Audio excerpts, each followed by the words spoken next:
Très heureux de vous avoir, très nombreux, très chers téléspectateurs, fidèles abonnés des Top 243 News également, nos lecteurs des www.top243news.com. Bienvenue pour cette nouvelle édition d'information, plus précisément au niveau de l'Assemblée nationale, où nous allons d'abord comprendre la séance plénière de ce jeudi 15 avril 2021. Pour ce faire, nous allons comprendre l'essentiel de cette plénière de ce jour et on va y revenir pour comprendre avec vous qu'est-ce qui était au menu de cette plénière de ce jour. Suivez.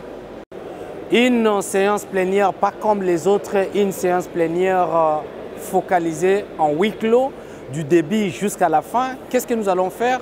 Tentative de réponse pour comprendre l'essentiel de la séance plénière de ce jour pour ce jeudi 15 avril 2021 avec quelques députés nationaux qui se sont exprimés à votre micro. Examiner l'exécution du budget. Effectivement, ce budget pose beaucoup de problèmes. Les taux d'exécution d'abord, sur le budget de rémunération, ça atteint pratiquement 100%, mais une rémunération qui n'est pas exhaustive, c'est-à-dire qui ne prend pas en charge tous les aspects de la vie du parlementaire. Et alors, il y a le budget de fonctionnement qui est difficilement exécuté, mais à un taux aussi très faible de 56%. Malheureusement, ce budget de fonctionnement comprend les salaires ou les pensions de retraite des anciens députés, mais surtout les rémunérations des assistants. Alors, vous voyez, si ce budget de rémunération, le budget de rémunération ne reprend pas les pensions de retraite, notamment les rémunérations des assistants et même certains aspects de rémunération des députés, ça crée beaucoup de tensions. C'est comme ça que nos assistants ne sont pas payés et les retraités ne sont pas payés. Or, nous sommes tous des aspirants retraités et les assistants sont nos collaborateurs les plus intimes. Donc, il faut revoir l'articulation de notre budget. Et en plus, le budget d'investissement est à taux d'exécution zéro. Donc, l'acquisition de matériel informatique, les Wi-Fi dans les bâtiments de l'Assemblée, la dotation en matériel informatique des députés, nous travaillons dans un schéma trop archaïque parce que donc, toutes ces questions vont faire l'objet de discussions dans une commission spéciale pour voir comment on articule le budget. Pour moi, c'est une articulation archaïque parce que nous sommes élus pour un mandat de 5 ans. Nous devions avoir un budget programme qui fixe dans le temps, dans la projection, l'ensemble des objectifs de rationalité du travail parlementaire. L'Assemblée nationale, donc le bureau de l'Assemblée nationale doit faire le rapport complet de sa dotation aux honorables députés. Donc ça c'est pour des raisons de traçabilité. Donc lorsque on vous donne le gouvernement vous donne les moyens, vous devez justifier ces moyens que vous recevez. Donc il y a eu la présentation de l'économie du rapport et nous avons délibéré que nous puissions mettre en place une commission qui va entrer à profondeur pour voir comment les finances de l'Assemblée nationale ont été gérées. Et ce n'est qu'après que la commission présente le rapport qu'il y aura un débat général pour que nous puissions évaluer quelle a été la manière dont l'Assemblée nationale a géré les fonds alloués par le gouvernement. Le document est déjà élaboré. Le chef de l'État était saisi hier qu'il y a des députés qui étaient en réunion et la première du rapport va lui être adressée et nous allons attendre la manière dont il va juger. L'investiture du gouvernement dépend du programme que le Premier ministre va nous présenter.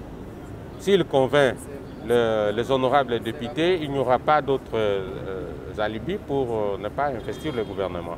Ça ne va pas dépendre de mécontentement parce que nous sommes 500 députés et que le gouvernement est constitué de 56 membres.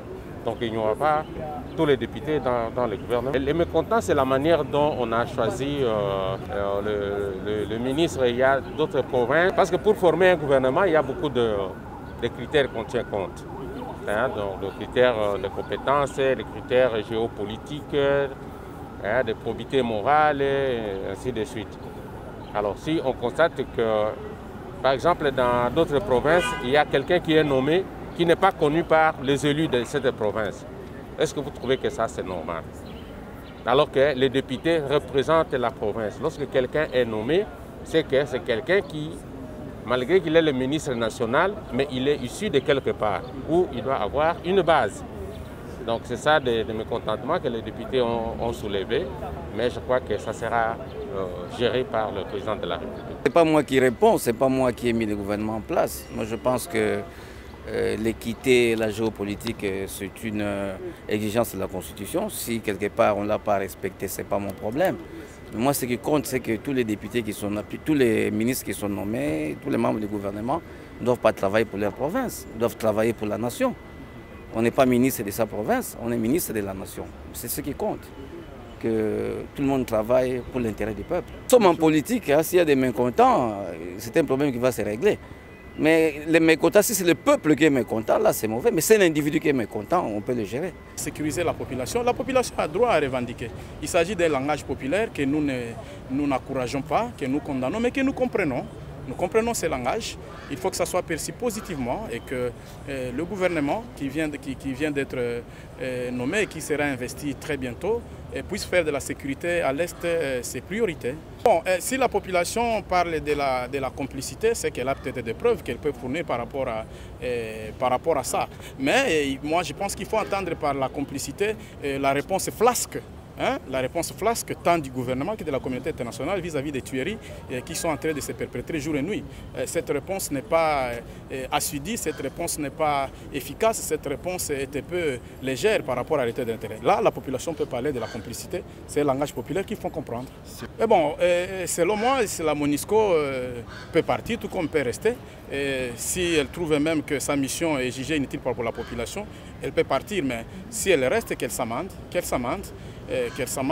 d'autant plus que le rôle de la MONUSCO ici, c'était le maintien de la paix, principalement, le maintien de la paix, la protection de la population.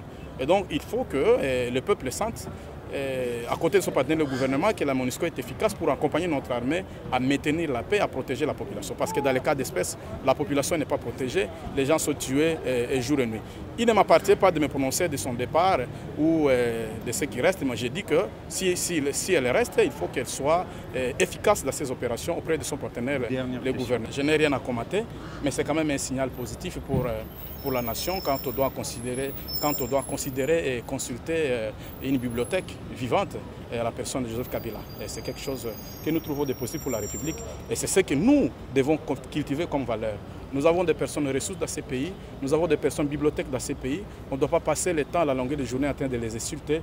On doit chercher plutôt à les pénétrer et à bénéficier de ce qu'ils ont acquis durant leur expérience et de leur passage à différents niveaux.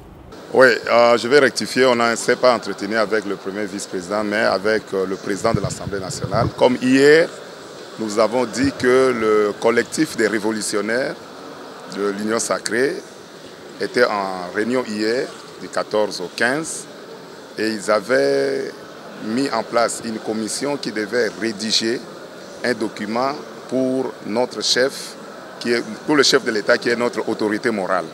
C'est ce qui est fait. Aujourd'hui, nous avons terminé le document et nous avons transmis au chef de l'État via notre bureau. Qu'en est-il du contenu de ce document? Vous savez, c'est un problème interne à l'Union sacrée. Nous ne pouvons pas révéler le contenu de notre document maintenant en public. La première du document est réservée au chef de l'État qui est l'autorité morale de l'Union sacrée. Nous croyons bien que lui qui est le chef, il va prendre connaissance de ces documents et il va répondre.